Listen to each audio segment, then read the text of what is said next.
Chapter 11. I now come to that part of my life during which I planned, and finally succeeded in making, my escape from slavery. But before narrating any of the peculiar circumstances, I deem it proper to make known my intention not to state all the facts connected with the transaction. My reasons for pursuing this course may be understood from the following. First, were I to give a minute statement of all the facts, it is not only possible, but quite probable, that others would thereby be involved in the most embarrassing difficulties. Secondly, such a statement would most undoubtedly induce greater vigilance on the part of slaveholders than has existed heretofore among them, which would, of course, be the means of guarding a door whereby some dear brother bondman might escape his galling chains. I deeply regret the necessity that impels me to suppress anything of importance connected with my experience in slavery. It would afford me great pleasure indeed, as well as materially add to the interest of my narrative, were I at liberty to gratify a curiosity, which I know exists in the minds of many, by an accurate statement of all the facts pertaining to my most fortunate escape. But I must deprive myself of this pleasure, and the curious of the gratification which such a statement would afford. I would allow myself to suffer under the greatest imputations which evil-minded men might suggest, rather than exculpate myself, and thereby run the hazard of closing the slightest avenue by which a brother slave might clear himself of the chains and fetters of slavery. That I have never approved of the very public manner in which some of our Western friends have conducted what they call the Underground Railroad, but which I think, by their open declarations, has been made most emphatically the Upper Ground Railroad. I honor those good men and women for their noble daring, and applaud them for willingly subjecting themselves to bloody persecution, by openly avowing their participation in the escape of slaves. I, however, can see very little good resulting from such a course, either to themselves or the slaves escaping, while, upon the other hand, I see and feel assured that those open declarations are a positive evil to the slaves remaining, who are seeking to escape. They do nothing towards enlightening the slave, whilst they do much towards enlightening the master. They stimulate him to greater watchfulness, and enhance his power to capture his slave. We owe something to the slaves south of the line as well as to those north of it, and in aiding the latter on their way to freedom, we should be careful to do nothing which would be likely to hinder the former from escaping from slavery. I would keep the merciless slaveholder profoundly ignorant of the means of flight adopted by the slave. I would leave him to imagine himself surrounded by myriads of invisible tormentors, ever ready to snatch from his infernal grasp his trembling prey. Let him be left to feel his way in the dark, let darkness commensurate with his crime hover over him, and let him feel that at every step he takes, in pursuit of the flying bondman, he is running the frightful risk of having his hot brains dashed out by an invisible agency. Let us render the tyrant no aid, let us not hold the light by which he can trace the footprints of our flying brother. But enough of this. I will now proceed to the statement of those facts, connected with my escape, for which I am alone responsible, and for which no one can be made to suffer but myself. In the early part of the year 1838, I became quite restless. I could see no reason why I should, at the end of each week, pour the reward of my toil into the purse of my master. When I carried to him my weekly wages, he would, after counting the money, look me in the face with a robber-like fierceness, and ask, "Is this all?" He was satisfied with nothing less than the last cent. He would, however, when I made him $6, sometimes give me 6 cents, to encourage me. It had the opposite effect. I regarded it as a sort of admission of my right to the whole. The fact that he gave me any part of my wages was proof, to my mind, that he believed me entitled to the whole of them. I always felt worse for having received anything, for I feared that the giving me a few cents would ease his conscience, and make him feel himself to be a pretty honorable sort of robber. My discontent grew upon me. I was ever on the lookout for means of escape, and, finding no direct means, I determined to try to hire my time, with a view of getting money with which to make my escape. In the spring of 1838, when Master Thomas came to Baltimore to purchase his spring goods, I got an opportunity, and applied to him to allow me to hire my time. He unhesitatingly refused my request, and told me this was another stratagem by which to escape. He told me I could go nowhere but that he could get me, and that, in the event of my running away, he should spare no pains in his efforts to catch me. He exhorted me to content myself, and be obedient. He told me, if I would be happy, I must lay out no plans for the future. He said, if I behaved myself properly, he would take care of me. Indeed, he advised me to complete thoughtlessness of the future, and taught me to depend solely upon him for happiness. He seemed to see fully the pressing necessity of setting aside my intellectual nature, in order to contentment in slavery. But in spite of him, and even in spite of myself, I continued to think about the injustice of my enslavement, and the means of escape. About 2 months after this, I applied to Master Hugh for the privilege of hiring my time. He was not acquainted with the fact that I had applied to Master Thomas, and had been refused. He too, at first, seemed disposed to refuse, but, after some reflection, he granted me the privilege, and proposed the following terms: I was to be allowed all my time, make all contracts with those for whom I worked, and find my own employment, and, in return for this liberty, I was to pay him $3 at the end of each week, find myself in caulking tools, and in board and clothing. My board was $2.50 per week. This, with the wear and tear of clothing and caulking tools, made my regular expenses about $6 per week. This amount I was compelled to make up, or relinquish the privilege of hiring my time. Rain or shine, work or no work, at the end of each week the money must be forthcoming, or I must give up my privilege. This arrangement, it will be perceived, was decidedly in my master's favor. It relieved him of all need of looking after me. His money was sure. He received all the benefits of slaveholding without its evils, while I endured all the evils of a slave, and suffered all the care and anxiety of a freeman. I found it a hard bargain. But, hard as it was, I thought it better than the old mode of getting along. It was a step towards freedom to be allowed to bear the responsibilities of a freeman, and I was determined to hold on upon it. I bent myself to the work of making money. I was ready to work at night as well as day, and by the most untiring perseverance and industry, I made enough to meet my expenses, and lay up a little money every week. I went on thus from May till August.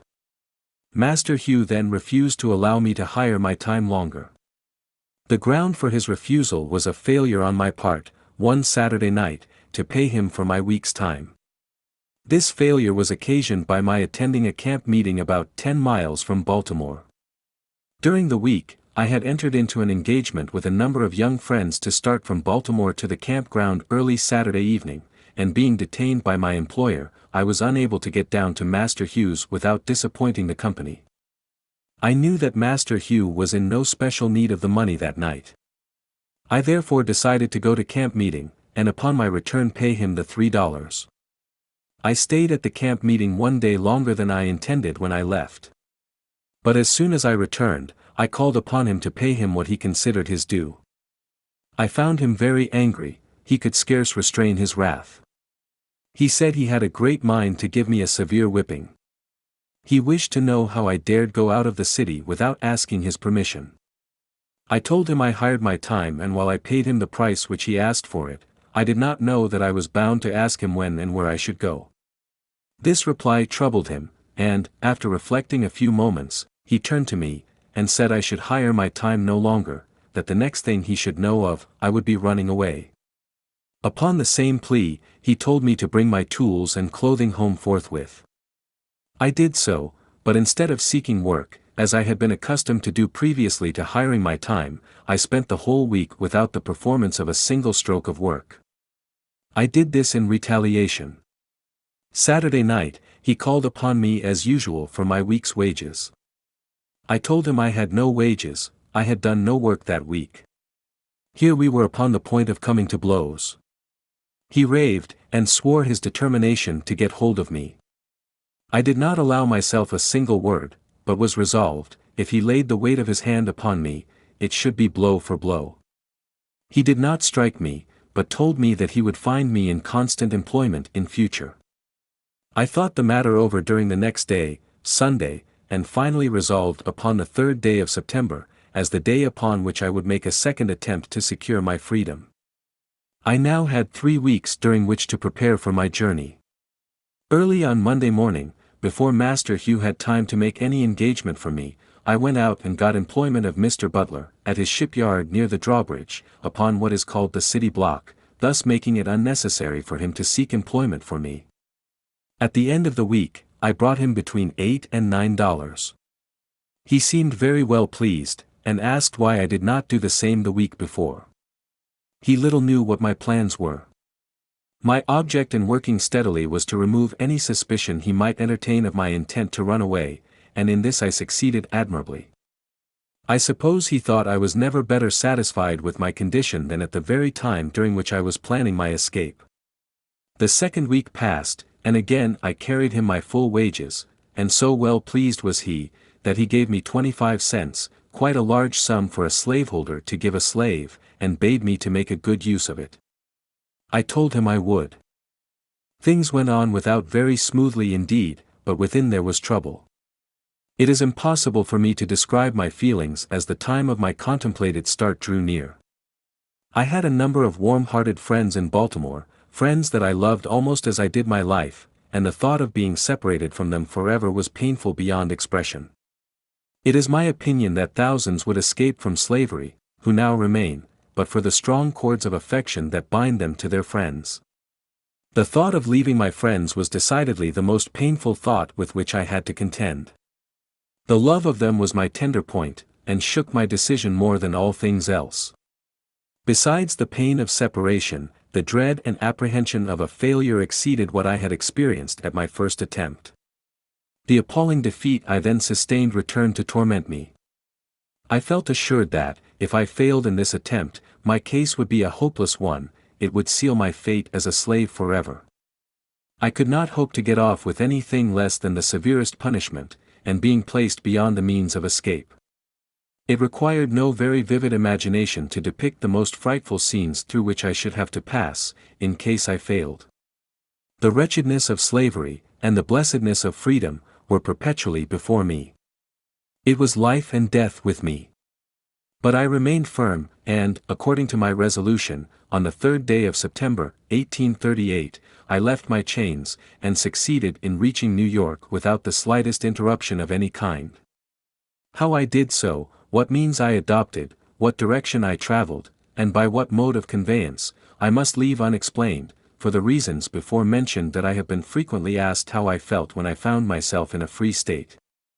I have never been able to answer the question with any satisfaction to myself. It was a moment of the highest excitement I ever experienced. I suppose I felt as one may imagine the unarmed mariner to feel when he is rescued by a friendly man of war from the pursuit of a pirate. In writing to a dear friend, immediately after my arrival at New York, I said I felt like one who had escaped a den of hungry lions. This state of mind, however, very soon subsided, and I was again seized with a feeling of great insecurity and loneliness. I was yet liable to be taken back, and subjected to all the tortures of slavery. This in itself was enough to damp the ardor of my enthusiasm. But the loneliness overcame me. There I was in the midst of thousands, and yet a perfect stranger, without home and without friends, in the midst of thousands of my own brethren, children of a common father, and yet I dared not to unfold to any one of them my sad condition.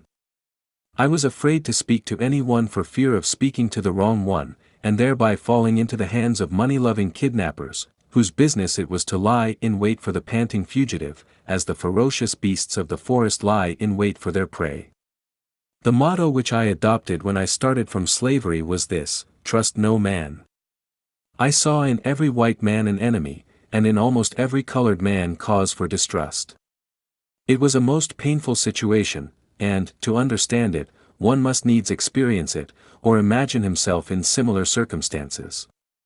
Let him be a fugitive slave in a strange land, a land given up to be the hunting ground for slaveholders, whose inhabitants are legalized kidnappers, where he is every moment subjected to the terrible liability of being seized upon by his fellowmen, as the hideous crocodile seizes upon his prey. I say, let him place himself in my situation, without home or friends, without money or credit, wanting shelter, and no one to give it, wanting bread, and no money to buy it, and at the same time let him feel that he is pursued by merciless men hunters, and in total darkness as to what to do, where to go, or where to stay, perfectly helpless both as to the means of defense and means of escape, in the midst of plenty, yet suffering the terrible gnawings of hunger, in the midst of houses, yet having no home, among fellowmen, yet feeling as if in the midst of wild beasts, whose greediness to swallow up the trembling and half-famished fugitive is only equalled by that with which the monsters of the deep swallow up the helpless fish upon which they subsist. I say, let him be placed in this most trying situation, the situation in which I was placed, then, and not till then, will he fully appreciate the hardships of, and know how to sympathize with, the toil-worn and whip-scarred fugitive slave. Thank heaven, I remained but a short time in this distressed situation. I was relieved from it by the humane hand of Mr. David Ruggles, whose vigilance, kindness, and perseverance, I shall never forget. I am glad of an opportunity to express, as far as words can, the love and gratitude I bear him. Mr. Ruggles is now afflicted with blindness, and is himself in need of the same kind offices which he was once so forward in the performance of toward others. I had been in New York but a few days, when Mr. Ruggles sought me out, and very kindly took me to his boarding house at the corner of Church and L'Esplanade streets. Mr. Ruggles was then very deeply engaged in the memorable Darg case, as well as attending to a number of other fugitive slaves, devising ways and means for their successful escape, and, though watched and hemmed in on almost every side, he seemed to be more than a match for his enemies. Very soon after I went to Mr. Ruggles, he wished to know of me where I wanted to go, as he deemed it unsafe for me to remain in New York. I told him I was a caulker, and should like to go where I could get work. I thought of going to Canada, but he decided against it, and in favor of my going to New Bedford, thinking I should be able to get work there at my trade. At this time, Anna, too, my intended wife, came on, for I wrote to her immediately after my arrival at New York, notwithstanding my homeless, houseless, and helpless condition, informing her of my successful flight, and wishing her to come on forthwith. In a few days after her arrival, Mr. Ruggles called in the Reverend J. W. C. Pennington, who, in the presence of Mr. Ruggles, Mrs. Michaels, and 2 or 3 others, performed the marriage ceremony, and gave us a certificate, of which the following is an exact copy. This may certify, that I joined together in holy matrimony Frederick Johnson, 3, and Anna Murray, as man and wife, in the presence of Mr. David Ruggles and Mrs. Michaels. James W. C. Pennington. New York, September 15, 1838, 2, she was free. 3, I had changed my name from Frederick Bailey to that of Johnson. Upon receiving this certificate, and a $5 bill from Mr. Ruggles, I shouldered one part of our baggage, and Anna took up the other, and we set out forthwith to take passage on board of the steamboat John W. Richmond for Newport, on our way to New Bedford. Mr. Ruggles gave me a letter to a Mr. Shaw in Newport, and told me, in case my money did not serve me to New Bedford, to stop in Newport and obtain further assistance. But upon our arrival at Newport, we were so anxious to get to a place of safety, that, notwithstanding we lacked the necessary money to pay our fare, we decided to take seats in the stage, and promised to pay when we got to New Bedford. We were encouraged to do this by 2 excellent gentlemen, residents of New Bedford, whose names I afterward ascertained to be Joseph Ricketson and William C. Tabor. They seemed at once to understand our circumstances, and gave us such assurance of their friendliness as put us fully at ease in their presence that it was good indeed to meet with such friends, at such a time. Upon reaching New Bedford, we were directed to the house of Mr. Nathan Johnson, by whom we were kindly received, and hospitably provided for. Both Mr. and Mrs. Johnson took a deep and lively interest in our welfare. They proved themselves quite worthy of the name of abolitionists.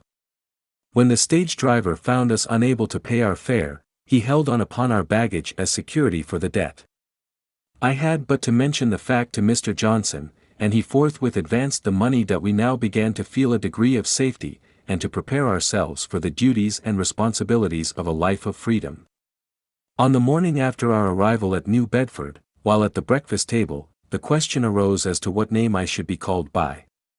The name given me by my mother was Frederick Augustus Washington Bailey.